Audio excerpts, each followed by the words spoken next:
Ok, saludos a todos. Estamos ahora trabajando con el tema de trauma torácico. Como ustedes pueden ver, la presentación que tenemos aquí al frente es una presentación que pertenece al curso de soporte básico al paciente de trauma de la International Trauma Life Support. Y básicamente lo que vamos a resumir es el cómo manejar y cómo diagnosticar las principales patologías que afectan al paciente de trauma a nivel torácico. Entonces, teniendo en cuenta eso, hay que tener también consideraciones anatómicas. Sepan que, como ilustra la imagen, yo tengo básicamente dos tipos de niveles a donde van a ocurrir los traumas de tórax. Uno a nivel periférico, donde tengo la pared costal, el esternón, y una parte interna, en donde tengo principalmente corazón, pulmones y los vasos, todos ellos posiblemente o posibles víctimas de un trauma y que por tanto pueden expresar ese trauma de diferentes formas a través de diferentes diagnósticos. Entonces, ¿qué patologías amenazan la vida de forma inmediata? Bueno, una obstrucción de la vía aérea, un paciente que tenga un neumotórax abierto o atención, o un hemotórax masivo, o un tórax inestable, también llamado bole costal, o un taponamiento cardíaco. Son todas ellas las patologías que estudiaríamos durante este video. Entonces, ¿cuáles serían amenazas contra la vida potenciales? Dígase, que pueden aparecer después de. Bueno, si tengo una contusión miocárdica, yo tengo un paciente en donde tal vez de momento no aparece ningún tipo de complicación, pero que yo sé que tengo que mantenerlo monitorizado por el riesgo a que esa contusión miocárdica y el hematoma que desarrolle el ventrículo, en este caso, pueda dar lugar a la aparición de focos arritmogénicos. Otra sería la ruptura bronquial, una contusión del pulmón, lesión esofágica, un desgarro diafragmático, ruptura de la aorta. En este caso sería una casi causa de muerte inminente, no potencial. Entonces, ¿cuáles son los síntomas que refiere un paciente de trauma? O, dicho de otra forma, ¿cuáles son los síntomas que al referirme al paciente de trauma durante mi evaluación primaria me tienen que hacer pensar directamente en que hay o puede haber lesión torácica? Bueno, que me refiera a falta de aire, o que refiera a dificultad para respirar, o que refiera dolor a nivel torácico. Si yo estoy evaluando al paciente, cuando hablábamos del tema de evaluación primaria, y él me refiere disnea, falta de aire, dificultad para respirar, o que presenta dolor en el tórax, pues entonces yo tengo que saber que posiblemente esa persona tenga algo en ese tórax y que tengo que evaluarlo bien, con mayor detenimiento todavía. Ahora, ¿qué signos me pueden sugerir eso?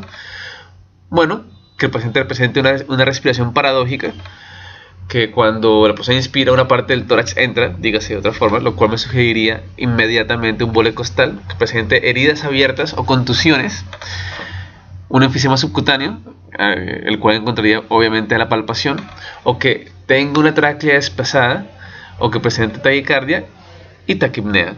Con respecto a la tráquea desplazada, tienen que saber que, aunque es un signo que clásicamente se describe en el paciente con neumotórax a tensión, según estudios se ha observado que solamente entre un 2 o un 3% de los pacientes que sufren neumotórax a tensión presentan realmente una tráquea desplazada. Por lo tanto, no debe ser un signo que, al no encontrarse en el paciente, me ayude a mí a descartar un neumotórax de tensión. Entonces, empecemos con esta patología, neumotórax abierto. Obviamente en este caso tengo un paciente que presenta aire en el espacio pleural, consecuencia de una comunicación entre el espacio pleural y el medio externo, generalmente a través de una herida.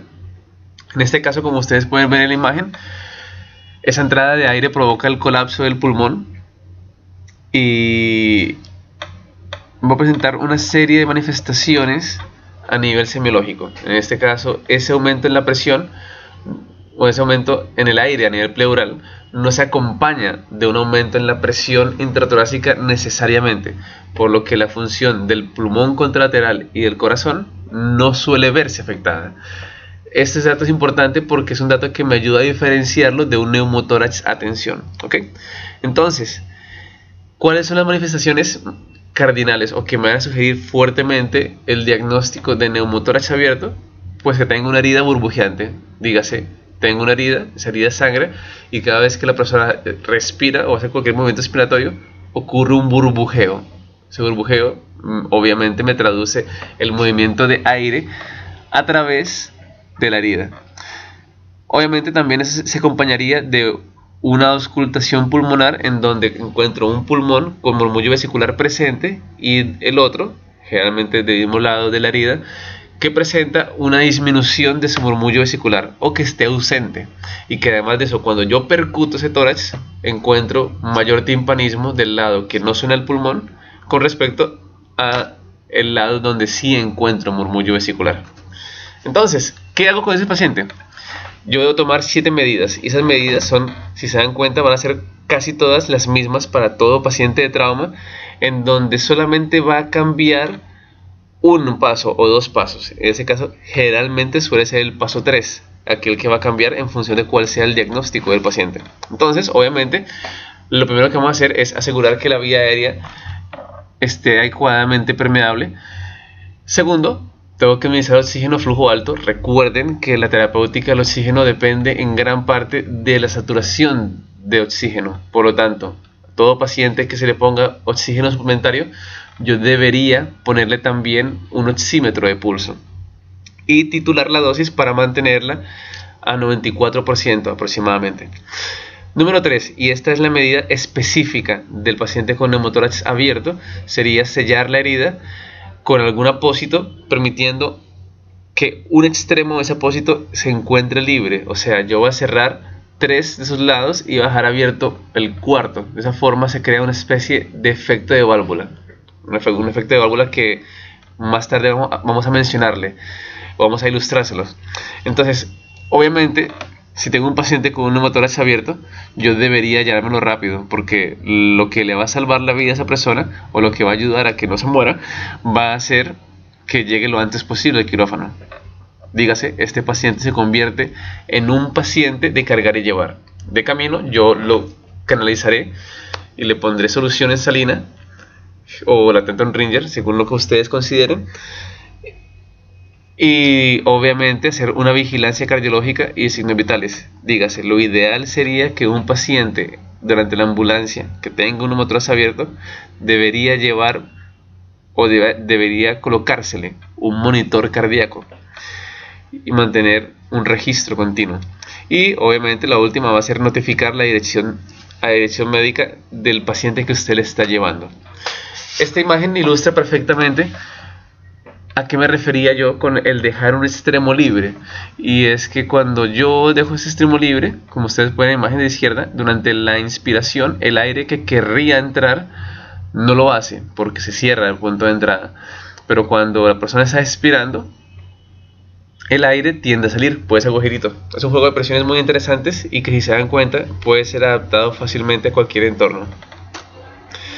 Ahora, ¿qué pasa si el paciente tiene un neumotórax a tensión? Bueno, empecemos por definirlo primero. Entonces aquí yo tengo un paciente en donde la acumulación de aire a nivel del espacio pleural ha sido tan grande y por alguna razón no sale, de modo que se presenta un aumento en la presión dentro de ese hemitórax. Ese aumento en la presión va a provocar que las vísceras del tórax, dígase corazón y pulmón, sean empujadas hacia el lado opuesto. Y bueno, si yo me pongo a pensar que a una persona se le colapsó un pulmón, yo imagino que su función de intercambio gaseoso está disminuida y que por tanto el pulmón contralateral tendería a compensar su función expandiéndose más de lo que lo haría en un estado inicial. Pero si por el contrario, en este caso, yo lo estoy comprimiendo y estoy impidiendo su función de expansión, pues yo estoy reduciendo aún más su capacidad vital. Lo mismo ocurre con el corazón, y es que el corazón se ve comprimido ante esta presión y lo que se reduce en este caso es su función diastólica. Dígase, un neumotórax a tensión es una causa importante que puede llegar a muerte, sobre todo porque si tengo este paciente en donde estoy progresivamente empujando y comprimiendo más el corazón y disminuyendo su capacidad para llenarse, eventualmente llevaré a esta persona a un estado de paro cardíaco en donde el corazón no eyecta sangre porque simplemente no tiene capacidad para llenarse bien. Y es importante saber algo, y es que este paciente que me va a hacer un paro cardíaco, me va a hacer un paro cardíaco con un ritmo que se le llama actividad eléctrica sin pulso. Dígase, su corazón a nivel eléctrico se encuentra normal, pero no eyecta sangre. ¿Por qué? Porque no se puede llenar. Entonces, este es un paciente que clásicamente me llegaría a un paro cardíaco con un registro eléctrico normal. Ahora, si el corazón no se puede llenar bien, obviamente ese retorno venoso va a verse, por decirlo así, estancado, y es que las venas yugulares van a ingurgitarse. Yo tengo entonces un signo cardinal del neumotórax de tensión. Tengo las yugulares ingurgitadas, pero que además de eso mi semiología me va a explicar muchas más cosas. Por ejemplo, si yo de repente ausculto ese pulmón, en este caso del paciente izquierdo, yo me daría cuenta de que no va a haber murmullo vesicular, y que si percuto voy a encontrar un timpanismo mayor al pulmón derecho. Entonces, en este paciente que me presenta disminución de murmullo vesicular y me presenta timpanismo con yugulares ingurgitadas, y que además de eso debe tener signos de hipotensión o de shock, como hipotensión con taquicardia, pues lo más seguro es que sea un neumotórax a tensión. Entonces, recargando aquí, sí sabemos que entonces los datos que me sugieren y que son los datos clave van a ser unas yugulares ingurgitadas, una auscultación pulmonar asimétrica con percusión asimétrica también. Y otro dato importante sería la presencia de un pulso paradójico. Dígase que cuando le tome la presión al paciente, cada vez que esa persona inspire, su presión sistólica va a caer más de 10 milímetros de mercurio, y después de expirar, la sistólica subiría otra vez. Esta es una imagen que ustedes pueden ver de una yugular ingurgitada, dato que ante un paciente de trauma me tiene que sugerir directamente dos patologías, y eso sería un neumotórax a tensión o un taponamiento cardíaco. Entonces, ¿cuál va a ser el manejo en este paciente? Pues lo más importante, y esto es importantísimo que ustedes lo graben, lo más importante es que ante un paciente con neumotórax a tensión se realice cuanto antes una descompresión con aguja fina. ¿En qué consiste ese procedimiento? Muy simple. Usted coge un catéter, generalmente un catéter que sea grueso y ancho, y lo va a introducir a nivel del segundo espacio intercostal con línea clavicular media. Obviamente va a clavarlo del hemitórax en el cual encontró el murmullo vesicular ausente.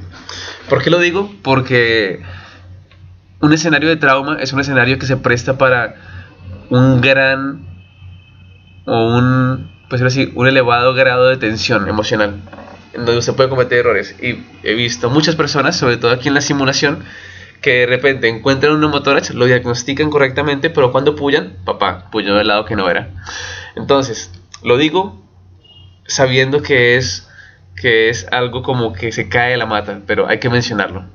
Entonces, una vez que descomprima, ese paciente va a tener una expansión progresiva de ese pulmón, y sobre todo va a permitir que el corazón vuelva a llenarse adecuadamente y que el pulmón contralateral empiece a compensar su función. Dígase, una vez que usted descomprime un neumotórax a tensión, usted va a notar una mejoría drástica en el nivel de conciencia de la persona, número 1. Número 2, una mejoría en la presión arterial y en la frecuencia cardíaca. Entonces, una vez que hizo esa descompresión, ok, hagamos todo lo demás que se le hace a todos los pacientes. Asegura la vía aérea, darle oxígeno, llevárselo rápido, obviamente, porque este catéter que está descomprimiendo no se puede quedar ahí de por vida. Canalizarlo y llevárselo. Genial. Entonces, existen ciertos dispositivos que permiten asegurar o crear una especie de efecto de válvula después de que yo realicé una descompresión con aguja fina, y uno de ellos es el sello torácico de Asherman. Obviamente eso no se encuentra aquí en el país, y como se dan cuenta, lo que me permite es que cada vez que la persona expire y el aire quiera salir, esa valvulita que está arriba, que tiene como una especie de pico de gallo, se abra, y cada vez que la persona inspire, en donde el aire querría meterse en el pulmón o en el tórax, se cierre. Ahora, sepan que, aunque no tenemos aquí en el país de un sello torácico de Asherman, podemos fabricar uno fácilmente, utilizando la punta de un guante para cada dedo.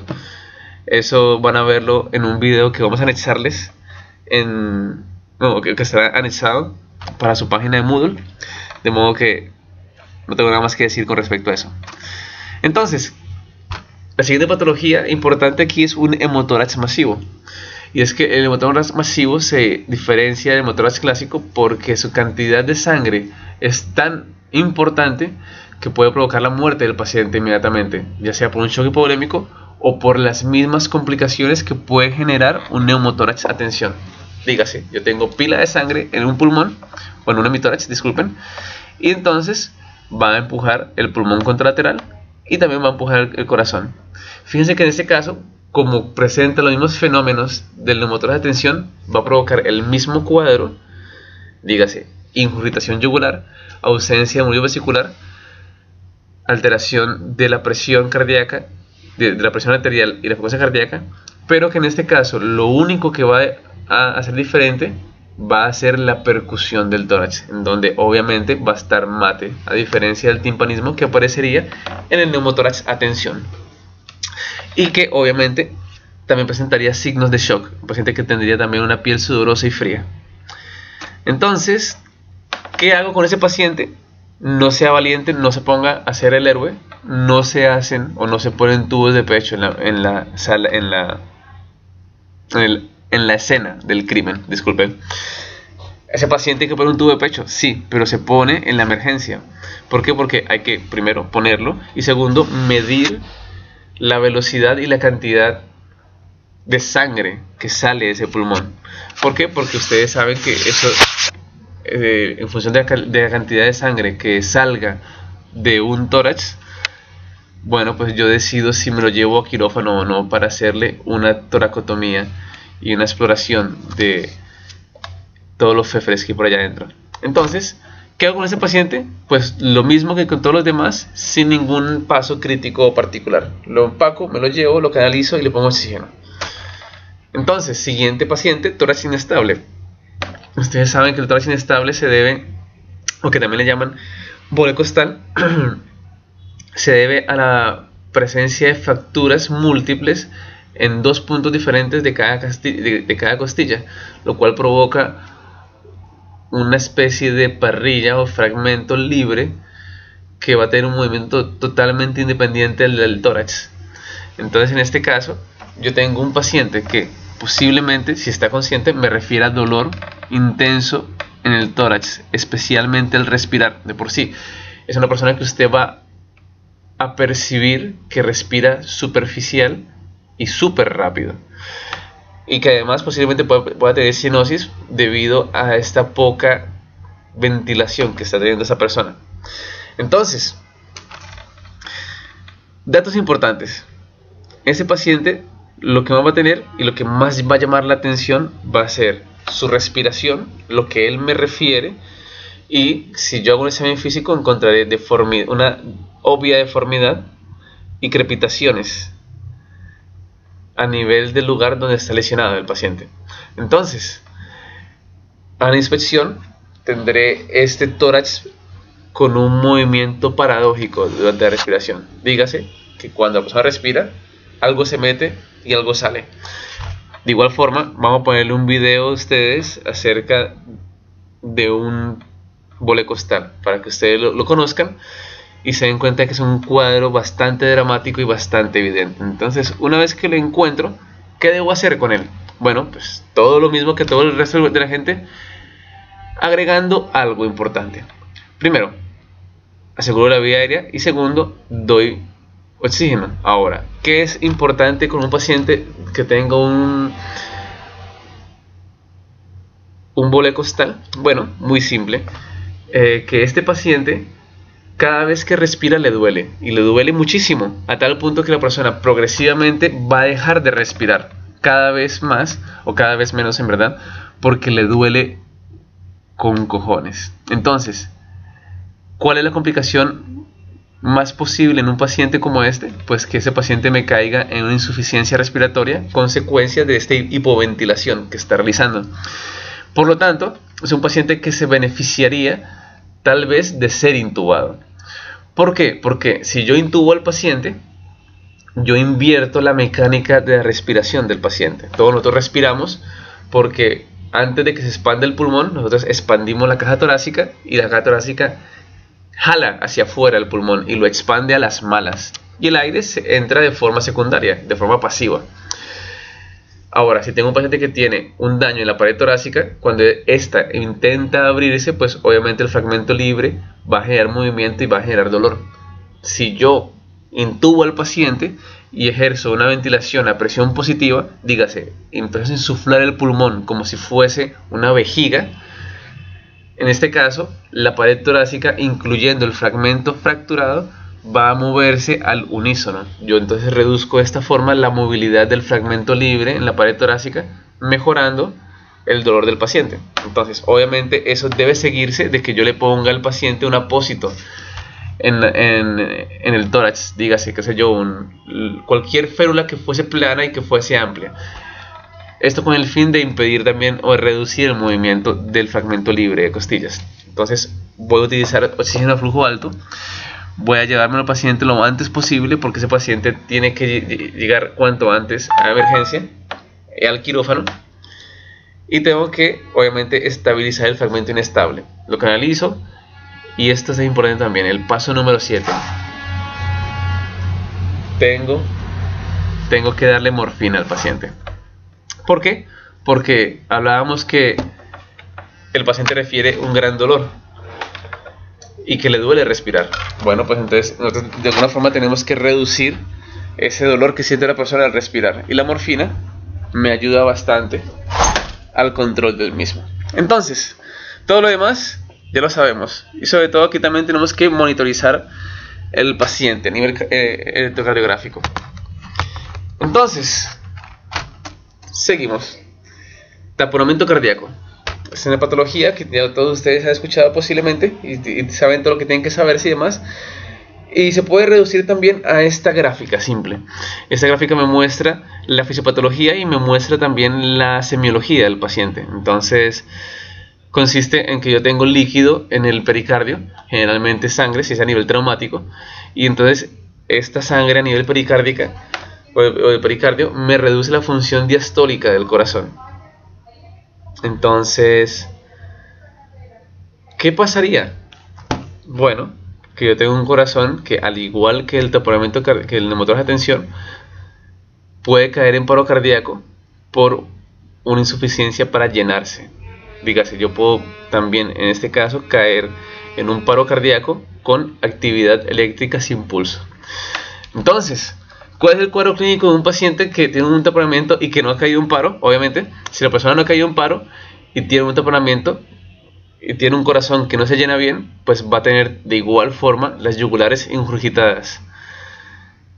Pero en este caso, además de eso, cuando yo ausculte el corazón de ese paciente, como tengo una separación del pericardio parietal del visceral, porque hay sangre de por medio, pues obviamente esos ruidos cardíacos o el sonido de esos ruidos cardíacos no va a transmitirse de igual manera que en un paciente normal. Por lo tanto, al auscultar al paciente voy a tener una disminución en el volumen de los ruidos cardíacos.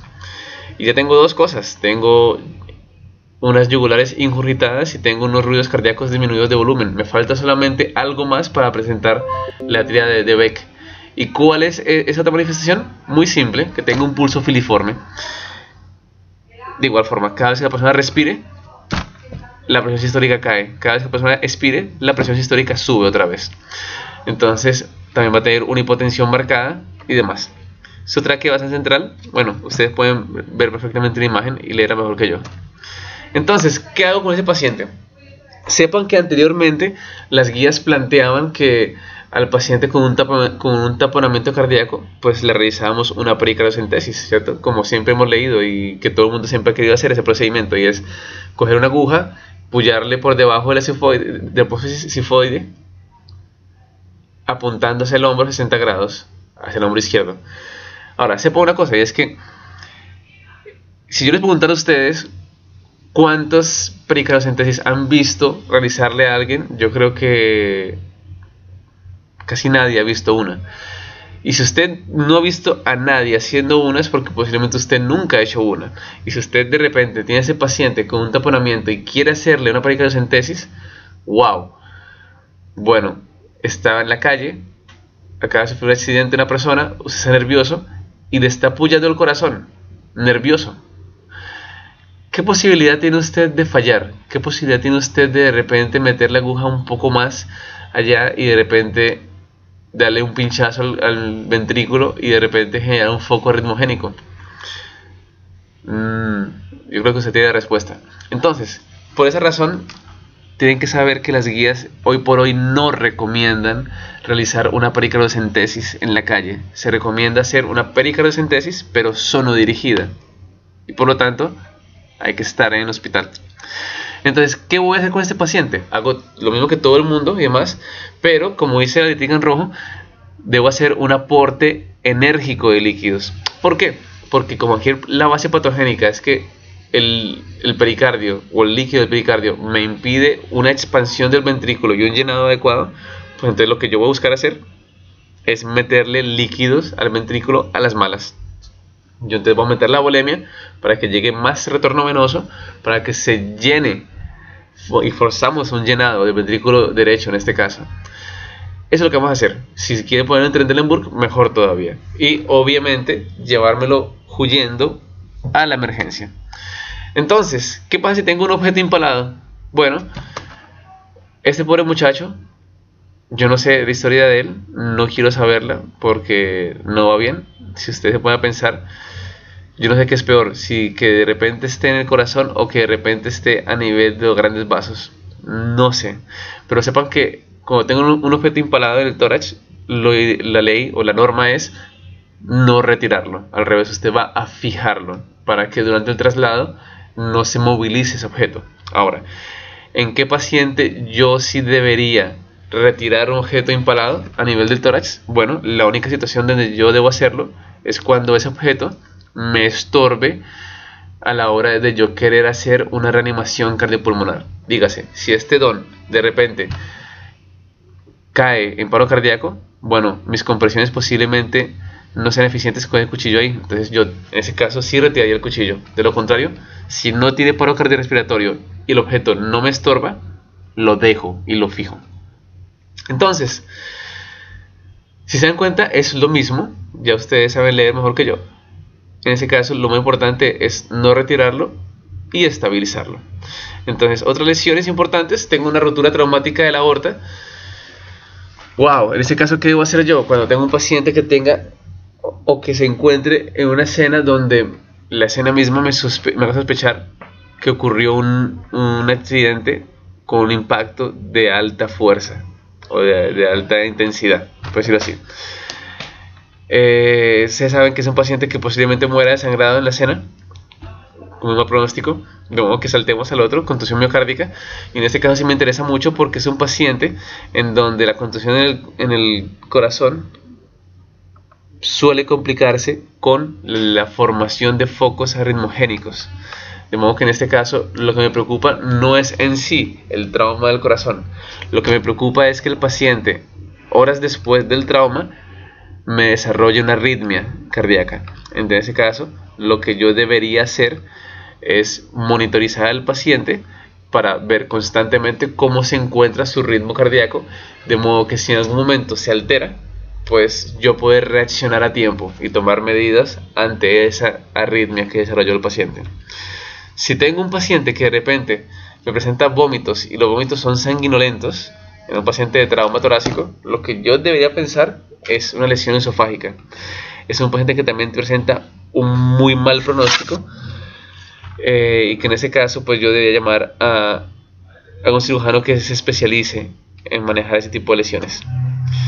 Entonces, si tengo una ruptura del diafragma, pueden escucharse ruidos obviamente en el tórax. Si de repente tengo una persona que tiene un moretón en el tórax, en el abdomen también, y de repente cuando la esculto el tórax encuentro borborismos, ok, esa persona tiene posiblemente una hernia diafragmática, se fue para cirugía.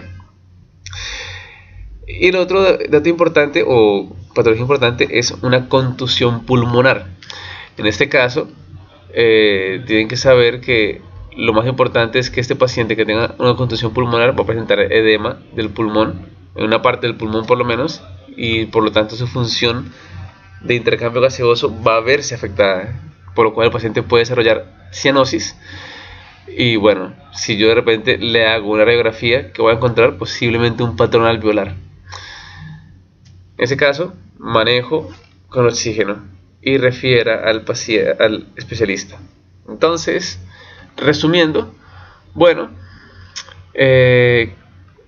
nada, igual que siempre, todo paciente de trauma tengo que hacerle una evaluación primaria y secundaria adecuada, y en base a eso decido. Si de repente encuentro que el paciente presenta una lesión de tórax, pues mi función principal va a ser decir, ok, tiene un trauma del tórax, veamos si es neumotórax abierto o si es tensión, o si tiene un neumotórax masivo, o si tiene taponamiento cardíaco o un bole costal. No tiene ninguna de ellas, genial, el paciente tal vez no se me muera aquí, no por el trauma de tórax. ¿Tiene alguno de esos? Ok, tomo terapéutica al respecto de ellas y ese paciente se convierte en un paciente de cargar y llevar, de modo que una vez que termino mi evaluación primaria, lo empaco y me lo llevo, y todo lo demás lo hago de camino. Entonces, obviamente, un paciente que tenga una patología torácica, yo debería manejarle una eficiente terapia de oxígeno, de modo que es un paciente que seguramente se gana un oxímetro de pulso en el dedo y se gana ponerle oxígeno suplementario. Todo lo demás ya lo saben, de modo que esta fue la clase de trauma de tórax. Me interesa mucho que ustedes básicamente sepan reconocerlos y que sepan diagnosticarlos y que sepan esas frasecitas en rojo para cada una de ellas, las maniobras críticas, porque todo lo demás, como se dan cuenta, es simplemente parte de la terapéutica de todo paciente de trauma. Así que, señores, muchas gracias.